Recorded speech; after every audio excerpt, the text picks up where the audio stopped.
Hello friends, భారతదేశం ఈ సంవత్సరం ప్రతిరోజు ఏదో ఒక విశేషమైన పని చేస్తోంది. మరియు ఈ విన్యాసాలు భారతదేశంలోనే కాకుండా విదేశాల్లో కూడా చర్చనీయాంశమయ్యాయి. ఇటీవల భారతదేశం సహజ వాయువును కొనుగోలు చేసిన ఖతార్, యుఎస్ మరియు ఆస్ట్రేలియా వంటి దేశాలను ఆశ్చర్యపరిచే పరిణామం వెలుగులోకి వచ్చింది. ఈ దేశాలు సహజ వాయువును అధిక ధరలకు విక్రయిస్తున్నాయి. కానీ ఇప్పుడు భారతదేశం వారి వ్యాపారానికి అంతరాయం కలిగించే సహజ వాయువు యొక్క విలువైన నిధిని కనుగొంది. ఆయిల్ ఇండియా లిమిటెడ్ మరియు ఇండియన్ ఆయిల్ కార్పొరేషన్ లిమిటెడ్ చాలా పెద్ద సహజ వాయువు బావిని కనుగొన్నాయి. మంచి భాగం ఏంటంటే భారతదేశంలో ఇప్పుడు తగినంత గ్యాస్ క్షేత్రాలు ఉన్నాయి. సరిగ్గా అన్వేషించినట్లయితే సహజ వాయువు కోసం ఖతార్ వంటి దేశాలపై ఆధారపడాల్సిన అవసరం ఉండదు. భారతదేశంలో సహజ వాయువుకు డిమాండ్ రోజు రోజుకు పెరుగుతోంది. మన మొత్తం అవసరాల్లో 45% ఖతార్, ఆస్ట్రేలియా మరియు యుఎస్ వంటి దేశాల నుంచి కొనుగోలు చేయాలి. నిజానికి భారతదేశంలో సహజ వాయువు వినియోగం రోజు రోజుకు పెరుగుతోంది. ఎల్పిజి వంటి గ్యాసుల గృహ వినియోగం కొనసాగుతుండగా చాలా వాహనాలు మరియు ఇతర యంత్రాలు ఇప్పుడు సిఎన్జికి మార్చబడుతున్నాయి. గ్యాస్ అవసరాన్ని గణనీయంగా పెంచుతున్నాయి. సమస్య ఏంటంటే భారతదేశం తన సొంత గ్యాసులో 55% మాత్రమే ఉత్పత్తి చేస్తుంది. భారతదేశం తన సహజ వాయువులో 45% ఖతార్, యుఎస్ మరియు ఆస్ట్రేలియా వంటి దేశాల నుంచి కొనుగోలు చేస్తోంది. అందులో 40% ప్రత్యేకంగా ఖతార్ నుంచి ఉంది. సహజ వాయువు కోసం ఇతర దేశాలపై ఈ భారీగా ఆధారపడటం అంటే ఈ దేశాలు తమ సరఫరాను నిలిపివేస్తే భారతదేశం గణనీయమైన ఇబ్బందులు ఎదుర్కొంటుంది. ఖతార్ భారతదేశానికి ఎల్ఎన్జీ సరఫరాలను ఆలస్యం చేసినా లేదా నిలిపివేసిన సందర్భాలు కూడా ఉన్నాయి. అందువల్ల సహజ వాయువు మరియు చమురు క్షేత్రాలు అన్వేషించే భారతీయ కంపెనీలు ఇటీవలి సంవత్సరాల్లో చాలా చురుగ్గా మారాయి. ఈ అన్వేషణ ఫలితం అనేక దేశాలను ఆశ్చర్యపరిచింది. ఎందుకంటే భారతదేశం తన సరిహద్దుల్లోనే సహజ వాయువు మరియు చమురు యొక్క విస్తారమైన నిల్వలు కనుగొంటోంది. ఈ సంవత్సరం చమురు క్షేత్రాలు మరియు సహజ వాయువును అన్వేషించే కంపెనీలు సంచలనం సృష్టించి ముఖ్యమైన ఆవిష్కరణలు చేశాయి. ఇటీవల అస్సాం రాష్ట్రంలో భారీ సహజ వాయువు నిల్వలు కనుగొనబడ్డాయి.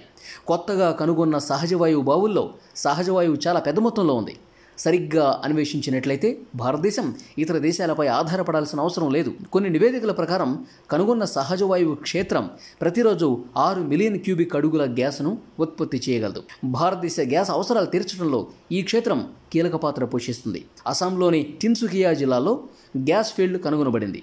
అదనంగా ఈ సహజ వాయువు నిల్వ ఉన్న ప్రాంతంలో ఇప్పటికే అనేక ఇతర సహజ వాయువు బావులు ఉన్నాయి. ప్రస్తుతం సహజ వాయువు వెలికితీసే ప్రాంతాన్ని రోక్ ఫీల్డ్ అంటారు. ఈ ప్రాంతంలో ఇంకా కనుగొనబడని అనేక ఇతర సహజ వాయువు బావులు ఉండొచ్చని నమ్ముతున్నారు. అయితే కొత్తగా కనుగొన్న సహజ వాయువు బావి ఎల్ఎన్జీ ఉత్పత్తి సామర్థ్యాన్ని గణనీయంగా పెంచుతోంది. ఈ పరిణామం ఖతార్ మరియు యుఎస్ వంటి దేశాలకు ఆందోళన కలిగిస్తోంది. ఎందుకంటే ఈ దేశాల నుంచి ఎల్ఎన్జీ దిగుమతులపై భారతదేశం ఆధారపడటం తగ్గినందున వారి వ్యాపారాలు దెబ్బతింటాయి. గత సంవత్సరంలో భారతదేశం ఇతర దేశాల నుంచి సుమారుగా 53.8 మిలియన్ టన్నుల సహజ వాయువును కొనుగోలు చేసింది. దీని మొత్తం విలువ సుమారు $18.5 బిలియన్. ఇతర దేశాల నుంచి సహజ వాయువును దిగుమతి చేసుకోవడం వల్ల రవాణా ఖర్చులు కూడా అధికమవుతాయి. దేశీయంగా ఎల్ఎన్జీని ఉత్పత్తి చేయడం మరింత ఖర్చుతో కూడుకున్నది. భారతదేశంలోని అన్ని క్షేత్రాల నుంచి సహజ వాయువును అన్వేషించడం మరియు వెలికితీయటం వల్ల గణనీయమైన మొత్తంలో పెట్టుబడి ఆదా అవుతుంది. ఇది భారతదేశంలో మౌలిక సదుపాయాల అభివృద్ధికి ఉపయోగించబడుతుంది. ఇది ఆర్థిక వ్యవస్థను బలోపేతం చేస్తుంది. అలాగే బుల్లెట్ రైళ్లు, హైవేలు మరియు ప్రధాన వంతెనల వంటి ప్రాజెక్టులను వేగవంతం చేస్తుంది. ఈ సహజ వాయువు క్షేత్రాలను అన్వేషించడం మరియు అసెంబ్లింగ్ చేయడంలో విజయావకాశాలు ఎక్కువగా ఉన్నాయి. ఎందుకంటే పని కొనసాగుతున్న ప్రాంతంలో ఇప్పటికే అనేక ఇతర సహజ వాయువు బావులు ఉన్నాయి. ఈ కొత్త బావిని హిందుస్థాన్ ఆయిల్ ఎక్స్ప్లోరేషన్ కంపెనీ భాగస్వామ్యంతో ఆయిల్ ఇండియా లిమిటెడ్ మరియు ఇండియన్ ఆయిల్ కార్పొరేషన్ లిమిటెడ్ విజయవంతంగా పరీక్షించాయి. పరీక్షల ప్రకారం బావి రోజుకు 6 మిలియన్ క్యూబిక్ అడుగుల గ్యాస్ను సులభంగా ఉత్పత్తి చేస్తుంది. అలాగే అద్భుతమైన విషయం ఏంటంటే ఇది భారతదేశ ఎల్పిజి మరియు సిఎన్జి అవసరాలను తీర్చడమే కాకుండా భారతదేశం తన పొరుగు దేశాలతో సహా అనేక దేశాలకు సహజ వాయువును ఎగుమతి చేస్తుందని తెలుసుకుంటే మీరు ఆశ్చర్యపోతారు.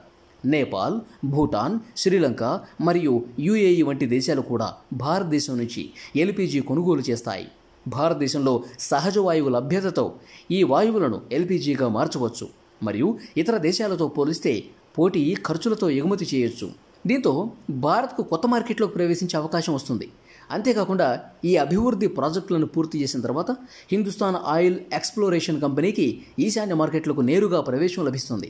రవాణాపై ఆధారపడటాన్ని తగ్గించడం మరియు గ్యాస్ పంపిణీ చేయడం.